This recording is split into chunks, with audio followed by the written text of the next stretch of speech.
Welcome back to the channel. I'm Kevin, and today I am making Leah's sculpture from Stardew Valley, which turned out to be an absolute nightmare. We see this in her 2 heart events, and then again later in her 6 heart event. This project is brought to you courtesy of Dell. Now, to be clear, this is not an endorsement or a sponsorship of any kind. My desktop broke last week, and I ordered some parts from Dell to fix it, but they continue to delay my order. At this point, I'm not sure when it's going to be fixed. So to keep up my posting schedule, I decided to do a single project on an old laptop from 2016. Now, I love this computer, and have used it for many years, but it's nowhere near as powerful as my desktop, and a lot of the keys don't really work anymore. I looked over my list of projects, and this was the only one that I thought I could maybe kinda pull off. I opened up Blender and started by roughly blocking out the different pieces.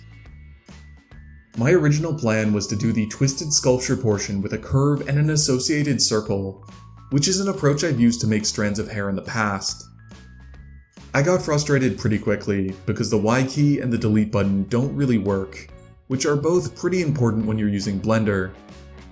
You're hearing this voiceover and a little bit of background music, but the real soundtrack for this project was crazed button mashing and cursing.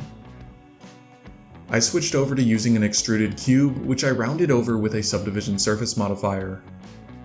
This works equally as well, it's just a little less elegant. The twisted sections appear to be somewhat squarish, even if the edges are rounded, so I decided to crease the edges just a little bit to get the effect I was looking for. The bottom stump was pretty easy. I did get some stretch marks on the top surface, which I thought wouldn't be visible after printing. They were, but that's what sanding's for. I got a little stuck on how to support the sculpture nicely. There's a wooden piece which holds it up, we just can't see how it attaches. After some experimentation, I found a look that seemed alright. I went ahead and printed this with some supports, and it turned out pretty nicely. There were a few rough areas, so I did an initial round of sanding with my Dremel tool, then applied some wood filler. Mine was a little dried out because it's old, so I added a bit of water. This is admittedly dumb, and I should just buy a fresh tub, but I'm cheap and lazy. After sanding, I applied some cheap automotive primer. I've made quite a few things from Stardew Valley at this point, and I really like using a mix of brown matte acrylic paint with some reddish metallic paint, like a copper or a garnet, to get this really rich, slightly reflective wood tone. I used a different shade of brown than normal and didn't get quite the right color on my first coat, but that's fine since I already need to do a second coat and this was good practice. I found my darker brown and the second coat looked much better. I did go a little bit lighter than what we see in the reference, because I plan to add some darker details.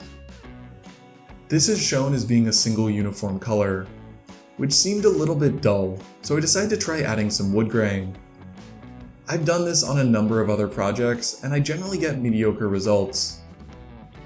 I tried watering down some paint, which I've seen other creators have luck with, but I didn't really follow the instructions too closely. I think this turned out pretty well, all things considered, and I kind of dig the final effect. My original plan was actually to try adding some wood-like texture to the model, so after I printed it, I could apply a dark base coat and then come back and add some highlights with a dry brush. That was what I would do if I had my desktop, but I decided not to push my luck with this laptop. After the paint dried, I applied some clear matte sealer to finish it off. Despite all the frustrating circumstances around this, I'm actually pretty happy with how it turned out. If you enjoyed this video, or you want to see me make more stuff from Stardew Valley, then make sure you go ahead and like, comment, and subscribe. If you want to make your own, I'll post all the files online. Just check the video description down below. I'll hopefully be back soon, but it really depends on when my computer gets fixed, so wish me luck.